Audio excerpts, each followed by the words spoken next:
Hey everybody, good morning. Woke up today, asked the robot what time it was. It was about 4:30 a.m. What to do, what to do? Try to go back to sleep or get up? I figured I'd try to go back to sleep, but the cat had heard that I'd made a noise and she came in and she wanted some lovin', and then she encouraged me to get up because she gets a treat first thing in the morning. And it was coming up on 5, and I thought, well, if it were June or July, it would be light out, so it's morning. You know, I said yesterday in yesterday's video that the State of the Union address was an unskippable event. You know, it was a must-see TV sort of thing. I didn't get through it. At the very beginning, the Republican side of the chamber would jump up and cheer and clap every time Trump stopped to take a breath. You can't have a speech that does that. It's not a speech. A speech, you know, it's scripted. It lays groundwork. It builds on that groundwork. It builds, you know, possibly to multiple crescendos. It comes to a conclusion. If you have to stop every few seconds, every time the speaker draws a breath, and wait for people to stop clapping, there is no continuity. There's no flow. There's no development. It's just useless as a speech. I guess if you're Trump, it strokes your ego, but come on. His ego gets stroked sufficiently in other venues. Let's have a speech. Let's have an actual address. You know, a performance. Anyway, I didn't make it to the end. I hear Nancy Pelosi tore up her copy of the speech at the end. I don't care. I'm not interested in it today. This morning I read an essay, a post on Minds.com. Followed a link from Twitter, and it was about antinatalism, a topic about which I had resolved never to speak of again in videos. For those of you who missed that portion of my YouTube career, several years ago I read the book by Thomas Ligotti, The Conspiracy Against the Human Race, A Contrivance of Horror, in which he lays out the case for the underappreciated benefits of non-existence. Non-existence, he wrote, never hurt anyone. Now, the road from existence to non-existence can certainly be replete with suffering and fear and regret and all manner of, unpleasant experiences. But there are, if you get into antinatalist thought, the question soon comes to the fore. Well, suppose you could push a big red button, which would annihilate all conscious existence instantly with no warning and no pain. Would you do it?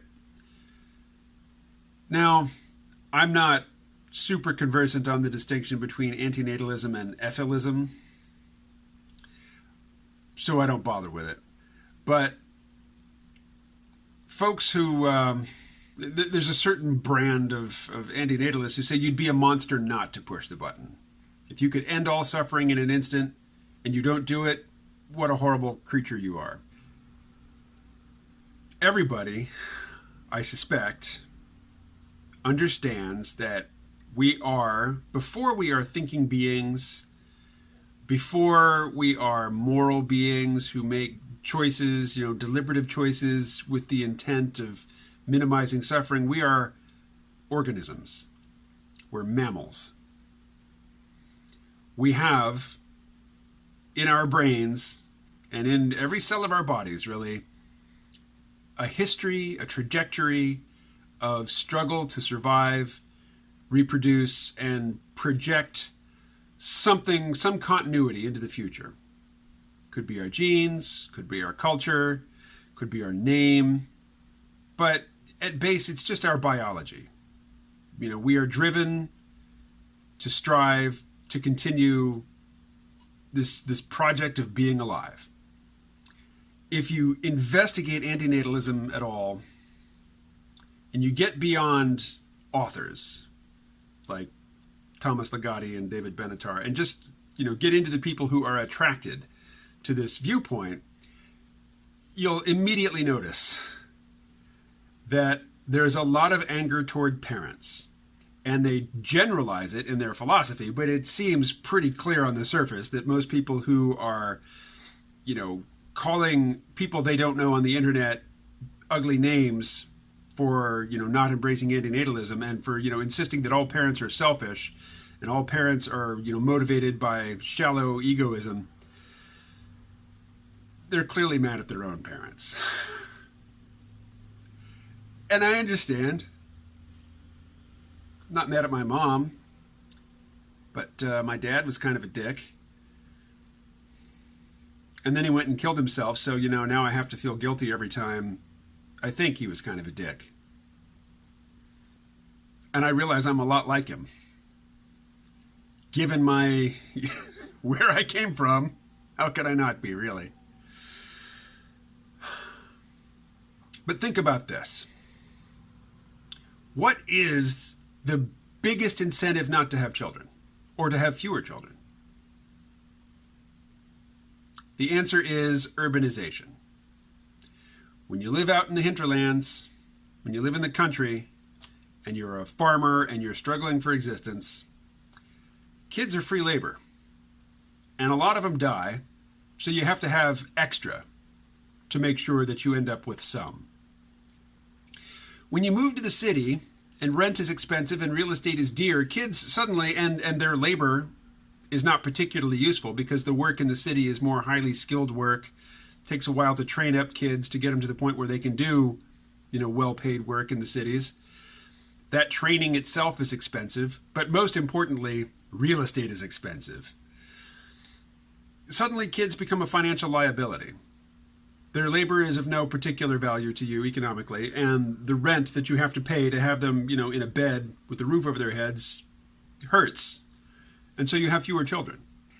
If your day-to-day online activity is to just blast out accusations and indignation at people you don't know, calling them selfish for either having children or for not agreeing with you that having children is selfish, are you increasing or decreasing the amount of unpleasant experience in the world? Now, your argument might be that, yeah, maybe I'm making people feel bad, but ultimately, if my making them feel bad now causes them to not have children in the future, then I have caused a little bit of suffering, but averted much greater suffering. Maybe, but do you really believe that your shrill condemnations and accusations are all that persuasive? Yeah, you might make somebody feel bad in the moment, but do you really think that your arguments and the strength of your personality is such that you are going to overcome the imperatives of biology? Are you that good? Are you that persuasive? You haven't persuaded me. And, I came into antinatalism on your side. I came into antinatalism. I read Ligotti's book like 2 or 3 times. I really liked it. And then I made a couple of videos on antinatalism, and I started hearing from actual antinatalists. And it wasn't long before I disabled comments on those videos and basically swore off the topic entirely because I never wanted to hear from the antinatalist hoi polloi again. They're really unpleasant people, at least the ones who, comment on videos and approach people they don't know online to condemn them, for not embracing their philosophy. Or not embracing it with as much gusto and in exactly the same way that they do. Because clearly, I was interested in the topic. I found it persuasive until I started hearing from, the antinatalist congregation. The pastor was good, I thought. The flock, not so much. Anyway, I say this today because I read a piece on antinatalism, or red button ephilism, or what's the other phrase? Antinatalist interventionism, by Stephen Godfrey, who is a name I recognize from social media. Maybe he's even watching this video. I will link to his Minds.com post in the text below. It was encouraging because there was no shrill accusation that all parents are evil monsters. You know, just for the fact that they've had kids, that they've reproduced. I mean, imagine this. Sex feels good. Not just in the moment, but, you know, the anticipation of it and the neurological post-sex response feels good. So not only, I mean, I understand it is possible to have sex without procreation. In fact, I no longer have the option of procreation.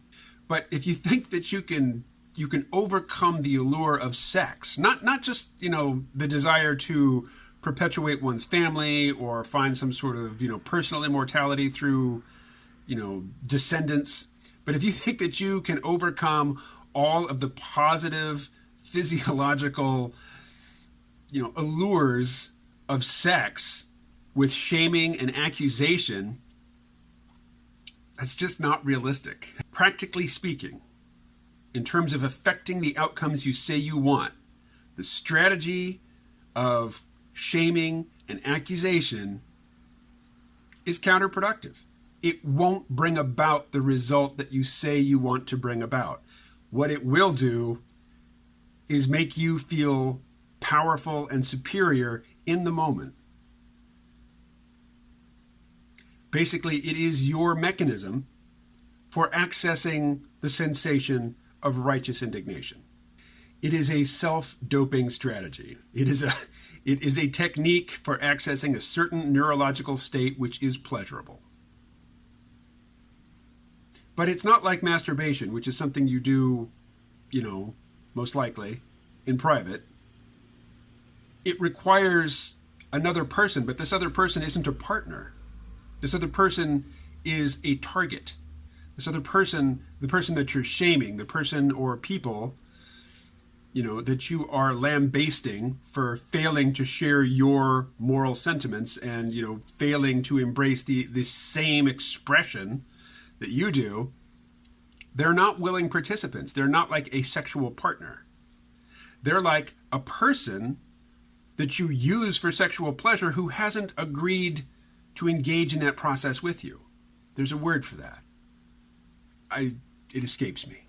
But if you really want to reduce the number of future humans, encourage people in the countryside, particularly in poor countries, to move to the city. And better than encouraging them, because they don't read your blog, they don't read your Twitter feed, go and do work for which you get paid money, and then give that money to some organization which helps people move from rural environments to the city. You will not have to convince them to have fewer children. It just happens. You don't have to shame anybody. See, when I say you don't have to shame anybody, I'm making it sound like a benefit, but really, you don't get to shame anybody. You really have to come face to face with the fact that when you're shaming people, you're not encouraging them to behave morally. You're just juicing your own neurology. You're basically just jacking off at somebody who hasn't agreed to be jacked off at. So really, from my perspective, if you want to reduce the amount of future human suffering, devote your material resources to helping poor people in rural places, in poor countries, to move to the city. That would demonstrate, from my perspective anyway, a sincere desire to reduce births and consequently to reduce human suffering in the future. Or, you know, you can just post for the umpteenth time that parents are selfish, that there's no moral reason to have children. You'll get that tingle. Oh, you'll feel righteous. Won't it be marvelous? You know, it's up to you. Stay well.